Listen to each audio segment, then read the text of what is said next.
Meshwesh march with dust on their feet.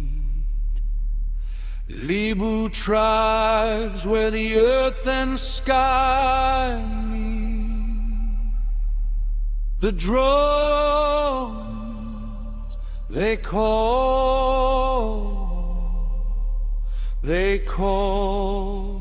to the deep. Shoshenq rises, Shoshenq stands. In the sands of North Africa lies a forgotten chapter of Egypt's story. A chapter not carved by the sons of the Nile, but by warriors from the desert beyond. Land of gods and kings, a civilization that ruled for millennia, guided by dynasties of native blood. But in its later centuries, something changed. A foreign wind blew from the west, from the rugged lands of ancient Libya. From tribes known to history as the Meshwesh, rose a warrior whose name Egypt would learn to fear and obey. Long before he wore the double crown, Shoshenq was a chief, a leader of desert clans, Amazigh by culture and blood. To the Egyptians, these outsiders were Libyans, fierce, agile, unpredictable. They did not build pyramids, they built warriors. Egypt once tried to repel them, but war does strange things to borders. Sometimes the invaders become the protectors. By the 10th century BCE, the greatness of the pharaohs was fading. Corruption spread. Rival dynasties tore the land apart. Priests in Thebes ruled the south. Weak kings clung to the north. Egypt, the eternal kingdom, was crumbling. The Nile needed a savior. It found one in a foreign general. Shoshenq, son of Nimlot, commanded Egypt's armies. His brilliance on the battlefield gave him power, but his genius in politics gave him destiny. Through alliances, strategy, and unwavering ambition, the outsider wove himself into Egypt's sacred throne.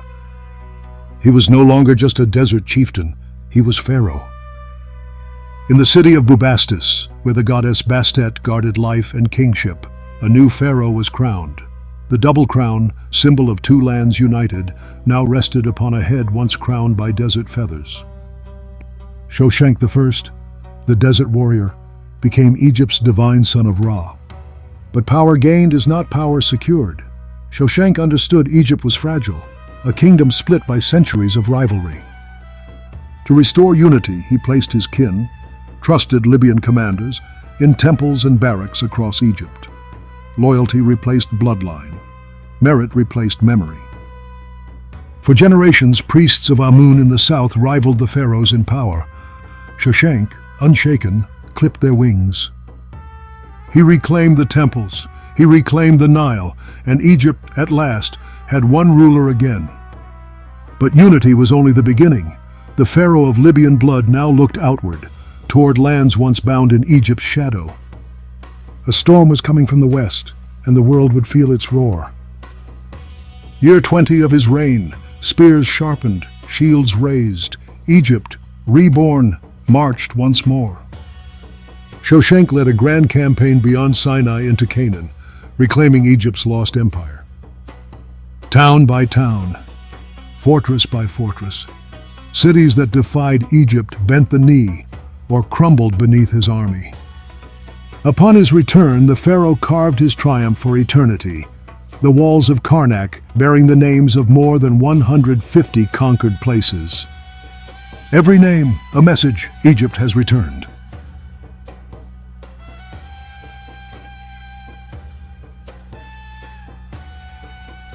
In the sacred texts of the Hebrews, a pharaoh named Shoshenq invades Jerusalem. Many believe him to be Shoshenq. The king of Judah, Rehoboam, is said to have surrendered his treasures to avoid destruction. Yet the pharaoh's own record does not name Jerusalem. Why? Conquest omitted? Tribute not counted? Or a story rewritten by time? History sometimes whispers, sometimes lies, but silence is its deepest wound. Whether Jerusalem fell or bowed, one truth is certain: Shoshenq reshaped the balance of power. For a brief moment, Egypt again strode as master of the Near East. Victory funds devotion. The temples flourished. Egypt's gods smiled once more. His lineage, Libyan at heart, became Egypt's new ruling house. The 22nd dynasty was born. Foreign no more, they were pharaohs. But unity is fragile. Even a king who bound Egypt together could not erase the ambitions of men. Shoshenq I passed into eternity, leaving a nation stronger than he found it. The empire he rebuilt would one day divide again. But history grows jealous. It forgets those who don't fit its perfect image. He was not of the Nile. He spoke with the desert's tongue, and so the world allowed his name to fade.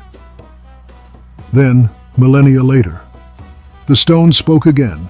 Karnak, Bubastis, the Zoan hills of Tanis, and the forgotten pharaoh returned to the pages of time. Shoshenq I was Egypt's king, and the son of Amazigh warriors, a ruler who proved a truth older than empire.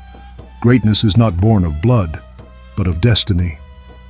In the heart of African sands, a pharaoh once rose from a land beyond the Nile, and his story, though buried, will never die again.